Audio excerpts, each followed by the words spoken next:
प्यारे बच्चों, जैसा कि हम इसके पहले के जो सब्जेक्ट रहे हैं उसमें हमने principle of management international marketing पे बात की थी।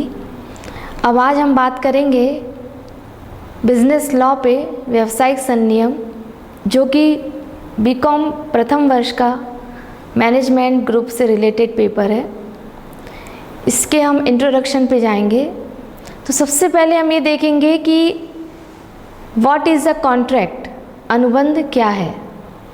जैसा कि हम सभी जानते हैं बच्चों कि जब भी कोई बिज़नेस किया जाता है तो उसके लिए एक कानूनी प्रक्रिया होती है, क्योंकि यदि हम अपने अलावा किसी और व्यक्ति के साथ एक प्रस्ताव या ऑफ़र के साथ और उसके कंसेंट के साथ कोई बिज़नेस स्टार्ट करते हैं तो उसके लिए हम एक कॉन्ट्रैक्ट करते हैं या एग्रीमेंट कह लो इसको। The legal definition of a contract is a promise or set of promises that when abridged by one party gives the other party a legal remedy। अनुबंध की कानूनी परिभाषा एक वचन या वचनों का समूह है जो एक पक्ष द्वारा भंग होने पर दूसरे पक्ष को कानूनी उपाय देता है। अर्थात अनुबंध वह प्रक्रिया है जिसमें एक व्यक्ति दूसरे व्यक्ति को प्रस्ताव देता है और प्रस्ताव देने के बाद दूसरा पक्ष उस प्रस्ताव को स्वीकृत करता है, और स्वीकृत होने के बाद यह एक वचन होता है, यह ठहराव बन जाता है। और जब हम इस ठहराव को कानूनी प्रक्रिया के तहत इन्फोर्सेबल बाय लॉ के अकॉर्डिंग, क्योंकि हमारा जो भारतीय अनुबंध अधिनियम है वह 1 सितंबर 1872 को लागू हुआ था, जिसमें ये बात सेक्शन के अकॉर्डिंग की गई थी कि यदि कोई भी आप वचन या वचनों के समूह या ठहराव को आगे लेके जाते हैं तो उसके लिए आपको व्यवसाय में कानूनी प्रक्रिया के तहत गुजरना पड़ता है, जिसे हम अनुबंध कहते हैं। इसमें कुछ कानूनी दस्तावेज होते हैं जिसके तहत दोनों पक्ष आपसी समझौते के द्वारा, क्योंकि कोई भी अनुबंध आपसी समझौता है, दोनों पक्ष आपस में एक दूसरे से सहयोग के साथ ही किसी ठहराव को आगे बढ़ाते हैं और उसे अनुबंध की प्रक्रिया से गुजारते हैं। इसके बाद हम इसकी अगली प्रक्रिया, जिसमें हम ये बताएंगे अनुबंध का अर्थ परिभाषा। इसमें अनुबंध दो या दो से अधिक व्यक्तियों के बीच किए गए कानून द्वारा लागू करने योग्य समझौता है, जिसके द्वारा अधिकार एक या अधिक पक्ष द्वारा दूसरे की ओर से कार्य और सहनशीलता के लिए प्राप्त किए जाते हैं। A contract is an agreement enforceable by law made between 2 or more person by which rights are required by one or more to act or a force being on the parts of the other or other। कहने का तात्पर्य है कि अनुबंध जो है 2 या 2 से अधिक व्यक्तियों से मिलकर बना हुआ है, जिसमें कानूनी मान्यता होती है, और एक समझौता होता है जिसमें एक पक्ष दूसरे पक्ष के साथ मिलकर प्रस्ताव स्वीकृति, जो एक स्वतंत्र सहमति है। हम किसी को प्रेशराइज, किसी पे दबाव देके किसी भी अनुबंध को नहीं करा सकते या किसी ठहराव को नहीं कर सकते। इसके लिए हमें दूसरे पक्ष का, दोनों पक्ष आपस में फ्री कंसेंट यानी स्वतंत्र सहमति के साथ किसी भी अनुबंध करने के लिए तैयार हो। अब इसको आगे हम कुछ पॉइंट्स में डिफाइन करेंगे, जिसमें दिया है कुछ मूल तत्व। किसी भी अनुबंध के लिए ये आवश्यक है कि सबसे पहले दो पक्ष आपस में ऑफर एंड एक्सेप्टेंस यानी प्रस्ताव स्वीकृति की प्रवृत्ति रखें। कहने का तात्पर्य है, जैसे हम एक एग्जाम्पल के द्वारा कि किसी व्यक्ति के द्वारा कोई घर बेचा जाता है, तो यदि दूसरा व्यक्ति उस घर को खरीदने के लिए तैयार है तो उसका फ्री कंसेंट यानी एक स्वतंत्र सहमति है। उसको प्रेशराइज करके या किसी के द्वारा दबाव के द्वारा उस काम को नहीं कराया जा सकता। उसके लिए ऑफ़र देने वाला वो भी फ्री है, दूसरा एक्सेप्ट करने वाला वो भी फ्री है। यानी आपस में सबसे पहले वचनों के समूह के अकॉर्डिंग हम ये कह सकते हैं प्रस्ताव और स्वीकृति जो एक वचन बनता है और वही वचन जो है वो ठहराव बनता है। इसका दूसरा जो पॉइंट है वो है फ्री कंसेंट। हमने बताया कि फ्री कंसेंट का मतलब होता है स्वतंत्र सहमति। स्वतंत्र सहमति यानी हम किसी के साथ कपट धोखा करके या किसी को प्रेशराइज करके हम उसके साथ कोई भी अनुबंध या ठहराव नहीं कर सकते। उसके लिए दोनों पक्ष का स्वतंत्र या मानसिक रूप से स्वतंत्र होना बहुत आवश्यक है। अब जब हम कोई भी अनुबंध करते हैं या ठहराव करते हैं तो उसके साथ हम ये देखते हैं कि कंसीडरेशन, क्योंकि कोई भी व्यवसाय जो है बिना प्रतिफल के संभव हो ही नहीं सकता, क्योंकि किसी भी व्यवसाय का उद्देश्य क्या होता है, अधिक से अधिक लाभ कमाना। और यदि इस प्रक्रिया के तहत वह अग्रसर हो रहा है तो वो प्रस्ताव स्वीकृति की स्वतंत्र सहमति में यह निश्चित करता है कि उसकी जो सहमति है प्रतिफल के साथ स्वतंत्र हो, क्योंकि दोनों पक्ष आपस में सहयोग के साथ किसी व्यवसाय को स्टार्ट करते हैं तो उसमें कंसीडरेशन रखा जाता है, प्रतिफल रखा जाता है। प्रतिफल उस अनुबंध के अकॉर्डिंग रखा जाता है कि हम किस चीज़ के लिए अनुबंध कर रहे हैं। इसके बाद है लीगलिटी ऑफ सब्जेक्ट, विषय की वैधानिकता। हम ये पहले से ही तय कर लेते हैं आपस में प्रस्ताव स्वीकृति के तहत कि हमारा जो जिसमें हम अनुबंध कर रहे हैं, जिसके लिए हम ठहराव कर रहे हैं, पूर्ण तरीके से लॉ के अकॉर्डिंग है कि नहीं।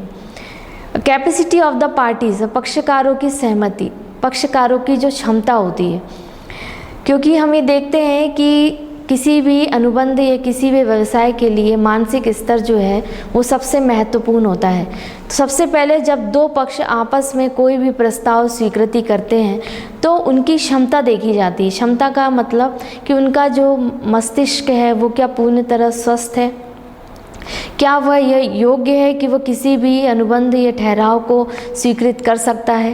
क्योंकि कई बार होता है कि जब कोई व्यक्ति अचानक किसी दुर्घटनावश, पहले जब अनुबंध कर रहा था उस समय स्वस्थ था, परंतु जब अकॉर्डिंग कुछ घटना के वो बाद में उस अनुबंध के लायक नहीं रहता, तो ये नहीं कह सकते कि वो अनुबंध जो है वो आपका डिसमिस हो गया, वो उस पक्ष के साथ चलेगा।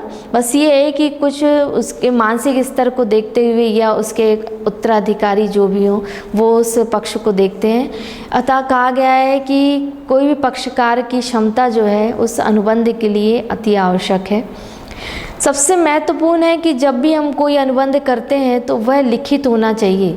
लिखित क्योंकि उसमें दोनों पक्ष का पूर्ण ब्यौरा होता है, जिसमें हम पूरे बिजनेस का ब्यौरा किसमें हम उसमें प्रॉफिट उसमें हम कंसीडरेशन की प्रतिफल क्या है और कितने समय पीरियड के लिए रखा गया है, और प्रमाणित होता है यानी वो रजिस्टर्ड होता है, सर्टिफाई किया जाता है दोनों पक्षों के द्वारा। उसके बाद उसको जो लॉ है वो रजिस्टर्ड करती है और इस प्रकार वह एक अनुबंध का रूप ले लेता है, जिसमें दोनों पक्षों का पूर्ण ब्यौरा होता है कि दोनों पक्ष कभी भी किसी एक दूसरे के साथ कोई धोखा करते हैं, फ्रॉड करते हैं, कंडीशनली कोई ऐसी स्थिति बनती है तो उस समय क्या निर्णय लिया जाएगा, यह कोर्ट के अकॉर्डिंग तय किया जाता है।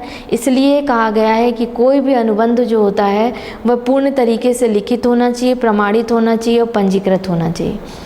अब हम ये देखेंगे कि हम अनुबंध करते हैं तो उसके लिए हमें म्यूचुअल असेंट जरूरी है, क्योंकि एक आपसी स्वीकृति के बाद ही हम किसी भी अनुबंध को आगे बढ़ा सकते हैं, क्योंकि mutual assent in the final product of a valid offer and acceptance, यानी आपसी स्वीकृति एक वैध प्रस्ताव स्वीकृति के अंतिम उत्पाद। यानी कहने का तात्पर्य कि म्यूचुअल अंडरस्टैंडिंग बहुत ज़रूरी है किसी भी व्यवसाय के लिए।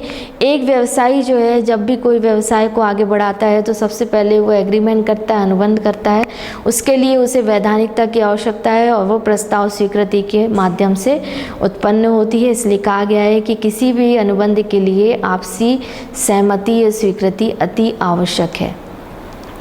अब हम यहाँ देखेंगे कि ऑफ़र क्या होता है। तो ऑफ़र है, N offer is an expression by a party. एक पक्ष द्वारा, एक प्रस्ताव जो है एक पक्ष द्वारा उसकी अभिव्यक्ति है। ऑफ़र जब हम किसी को देते हैं तो वो अपनी एक अभिव्यक्ति जो दूसरे पक्ष के समक्ष प्रस्तुत करता है, अपना एक विचार रखता है कि क्या आप मेरे इस विचार पे सहमत हैं। और एक्सेप्टेंस स्वीकृति जो कि दूसरे पक्ष के द्वारा उसकी स्वीकृति दी जाती है। अ valid offer creates the power of acceptance in another. एक वैध प्रस्ताव दूसरे में स्वीकृति की शक्ति पैदा करता है, क्योंकि किसी भी व्यवसाय के लिए, किसी भी अनुबंध के लिए आवश्यक है ऑफर और एक्सेप्टेंस। बिना प्रस्ताव और स्वीकृति वो भी वैध हो तभी हम उसको अनुबंध के रूप में क्रियान्वित कर सकते हैं। अब दिया है एग्जीक्यूटरी एंड एग्जीक्यूटेड कॉन्ट्रैक्ट, निष्पादन और निष्पादित अनुबंध। कहने का तात्पर्य है निष्पादन यानी एग्जीक्यूटरी एंड एग्जीक्यूटेड कि an executory contract is and that has not yet been completely performed, यानी एक निष्पादन अनुबंध वह है जो अभी तक पूरी तरीके से प्रदर्शित नहीं किया गया है। कहने का तात्पर्य निष्पादन की प्रक्रिया का मतलब है परफॉर्मेंस, यानी आपका अनुबंध से रिलेटेड जो भी कार्य आपको किसी समय पीरियड के लिए दिया गया था एक बिजनेस के तौर पे, वो आपका कंप्लीट हो चुका है कि नहीं, निष्पादन। An executed contract is one is which all required action have been completed, और एक निष्पादित अनुबंध वह जिसमें सभी आवश्यक क्रियाएं पूरी हो चुकी, कंप्लीट हो चुका है। यानी आपका मान लो 6 महीने, 1 साल, 3 साल, 5 साल जितने समय पीरियड के लिए बिजनेस आपका कॉन्ट्रैक्ट में था, वो आप कॉन्ट्रैक्ट उस कार्य के अनुसार पूर्ण कर चुके हैं। इस प्रक्रिया को हम कहते हैं एग्जीक्यूटेड, यानी कंप्लीट कार्य हो चुका है। और एग्जीक्यूटरी जो अभी कार्य आपका कंप्लीट होने के लिए रह गया है। इसके बाद अगला पॉइंट है वॉइड एंड वॉइडेबल कॉन्ट्रैक्ट, व्यर्थ और व्यर्थनीय अनुबंध। हमें जानते हैं कि कभी कभी अनुबंध जो हम करते हैं वो कभी बीच में उसका ब्रेक हो जाता है या किसी कारणवश वो आगे नहीं हो पाता। तो अ void contract is a contract that is invalid, यानी व्यर्थ अनुबंध एक अनुबंध है जो अवैध है। अवैध का मतलब कि हम उसको अनुबंध के रूप में क्रियान्वित कर रहे थे, परंतु कारणवश हम उसको उस कार्य में जोड़ नहीं सकते, उसको अनुबंध का रूप नहीं दे सकते।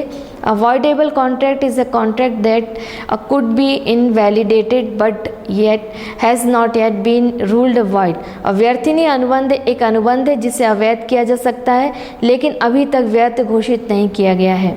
ऐसा अनुबंध जो कि उस प्रक्रिया के तहत कॉन्ट्रैक्ट के लिए गुजर रहा है परंतु अभी तक उसको अवैध घोषित नहीं किया गया है या अभी तक उसको व्यर्थ घोषित नहीं किया गया है, वो अनुबंध की प्रक्रिया में आगे क्रियान्वित हो सकता है।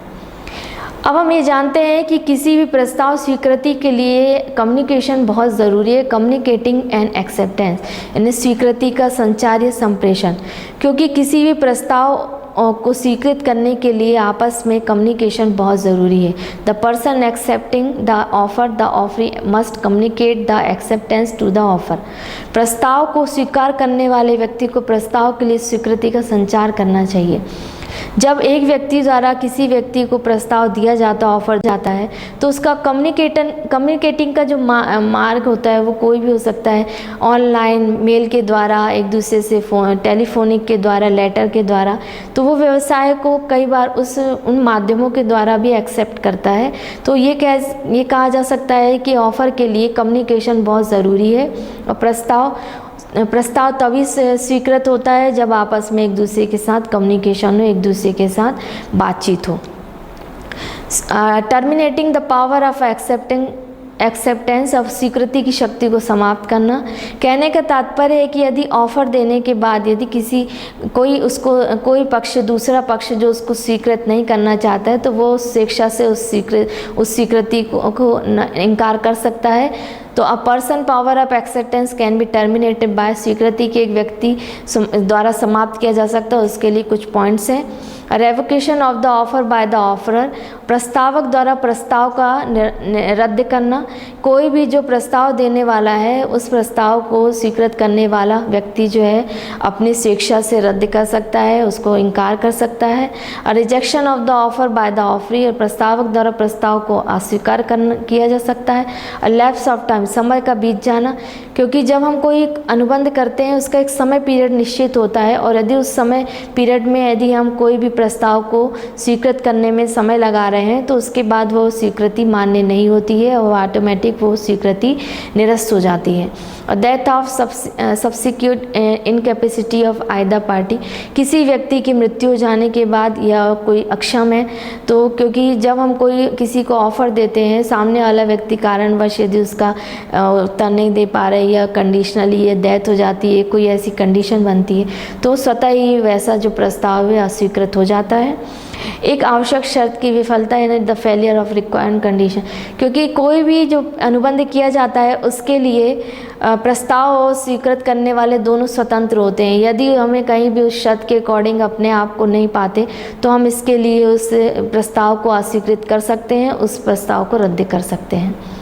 किसी भी प्रस्ताव के लिए ज़रूरी है कंसिडरेशन, तो ये तय है कि basic reason for contract a person gives off some time something of value is exchange for receiving something of value through the contract.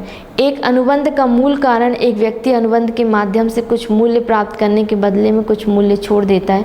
कहने का तात्पर्य है कि जब भी दो पक्ष प्रस्ताव स्वीकृति के माध्यम से एक दूसरे के साथ अनुबंध करते हैं तो वो एक कंसिडरेशन को स्वीकृत करते हैं, उस प्रतिफल को करते हैं, जिससे क्योंकि दोनों पक्ष आपस में लाभ के लिए ही एक दूसरे के साथ कोई बिजनेस कर रहे हैं, तो उनका जो मोटिव होता है कंसिडरेशन है, प्रतिफल है। किसी भी पक्ष के द्वारा एक पक्ष दूसरे पक्ष को यदि कुछ दे रहा है तो वो प्रतिफल के माध्यम से दिया जाता है। तो ये ज़रूरी है कि यदि हम कोई अनुबंध करते हैं तो उसके लिए कंसिडरेशन मस्ट है, यानी कंसिडरेशन के बिना कोई भी बिजनेस किया नहीं जा सकता और उसको सफल बनाने के लिए प्रतिफल आवश्यक है। अब ये हम कहेंगे कि एक पक्ष के लिए, एक व्यक्ति या एक बिज़नेस के लिए ज़रूरी है कि जब हम किसी के साथ कोई व्यवसाय कर रहे हैं तो उसकी क्षमता क्या है, उसकी कैपेसिटी क्या है, क्या वह उस अनुबंध को करने के लिए सक्षम है। तो when a person has legal capacity, it simply means that he or she has the legal authority to enter into binding legal agreements। जब किसी व्यक्ति के पास कानूनी क्षमता होती है तो इसका सीधा सा अर्थ होता है कि उसके पास बाध्यकारी कानूनी समझौतों में प्रवेश करने का कानूनी अधिकार है। कहने का तात्पर्य है कि जब प्रस्ताव स्वीकृति की जाती है तो पहले तो वो स्वतंत्र सहमति है और यह देखा जाता है कि क्या उसका मानसिक स्तर, क्या वह उसके योग्य है, क्या वह किसी दबाव में या उसकी मानसिकता कहीं पागल या किसी दिवालिया घोषित ना हो, तो उसकी ये क्षमता देखी जाती है। क्योंकि अनुबंध करने के पहले उसके पूरे हर पक्ष को पूरी तरीके से जांच लिया जाता है, उसका पूरा एनालिसिस किया जाता है, इसके बाद ही कोई भी अनुबंध को अकॉर्डिंग टू लॉ कंसीडर किया जाता है। तो ये हमारा आज का जो टॉपिक था वो इससे रिलेटेड था कि हम किस तरीके से किसी बिज़नेस को आगे बढ़ाने के लिए कानून का सहारा लेते हैं, क्योंकि कोई भी बिज़नेस जो है प्रस्ताव स्वीकृति के माध्यम से होता है और इसमें यदि कभी भी किसी पक्ष के द्वारा फ्रॉड या कंडीशन कुछ ऐसी बनती है तो जिसमें हम फिर से कानून के पास मदद के लिए जा सकते हैं, क्योंकि वो वहाँ से पहले से रजिस्टर्ड है। अब इसके अगले अंक में हम इसका अगला पार्ट पढ़ेंगे। Thank you.